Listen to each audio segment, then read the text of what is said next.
Thank you, Madam Chair, Excellencies, and distinguished guests. On behalf of more than 3.5 million Cubans exiled around the world without diplomatic representation in this body, I thank you for the opportunity to share our experience and be the voice of millions of victims of the communist regime misgoverning Cuba since 1959. The COVID-19 pandemic had a serious impact on human rights and civic space around the world. In Cuba, the impact has been catastrophic. On July 11, 2021, thousands of Cubans took to the streets to protest in numbers not seen for decades. People participated in the protests demanding not only a change in living conditions in Cuba, but also demanding freedom and the end of the restrictive measures that the government had taken to control the spread of COVID-19. Despite being peaceful demonstrations, the authorities responded with military repression and criminalizations of protesters and independent journalists. We have also seen the criminalization of minors, as it is the case of Jonathan Torres Farrat, of only 17 years of age, who faced a sham trial yesterday and is now facing 8 years in prison. In addition to arbitrary arrest, authorities also use other tactics for repression. For instance, internet disruption, due process violation, mistreatment, smear campaigns, and unfair trials behind closed doors.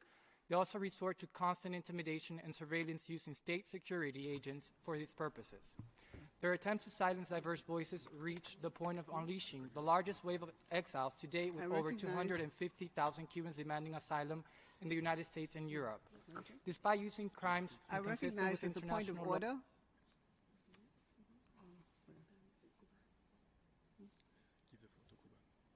I give the floor to Cuba.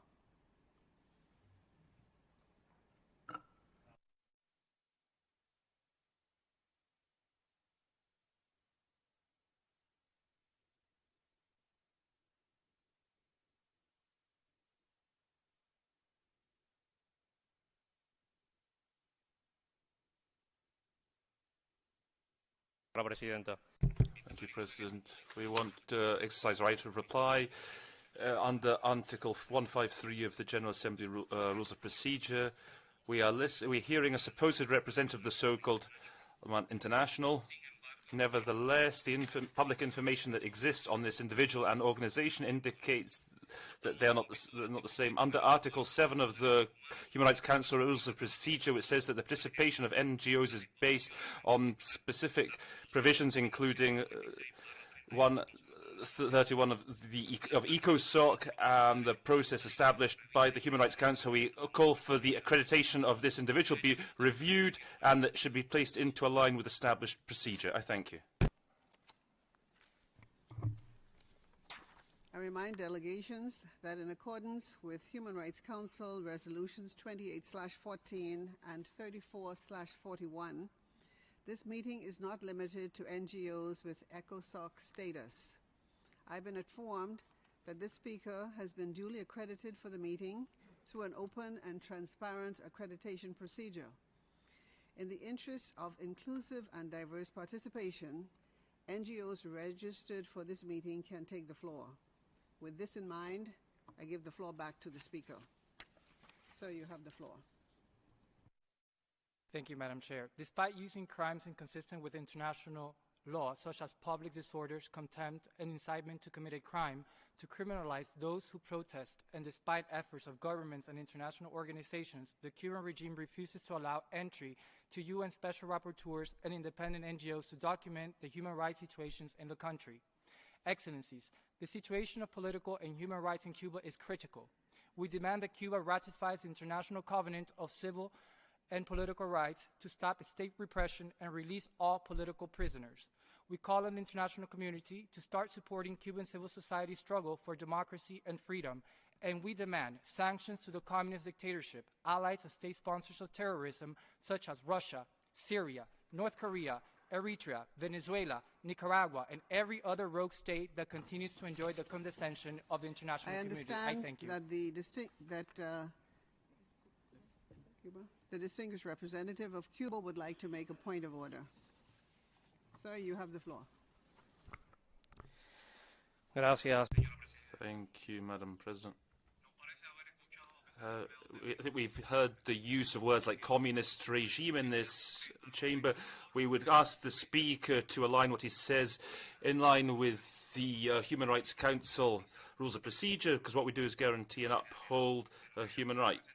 The representative, this organization, not this NGO that took the floor, referred to issues which denigrate the image of our country as a member of the Human Rights Council, and this is impermissible. Thank you. Before moving to the next speaker, may I request all delegations to deal with human rights issues with dignity and respect, and to adhere to the well-established principles of the United Nations. I call upon all speakers to uphold UN standards when referring to countries and to use such countries' proper UN name. Thank you. Please continue, Speaker. Oh, he's finished. Okay. I give the floor to International Association for Human Rights and Social Development. You have the floor.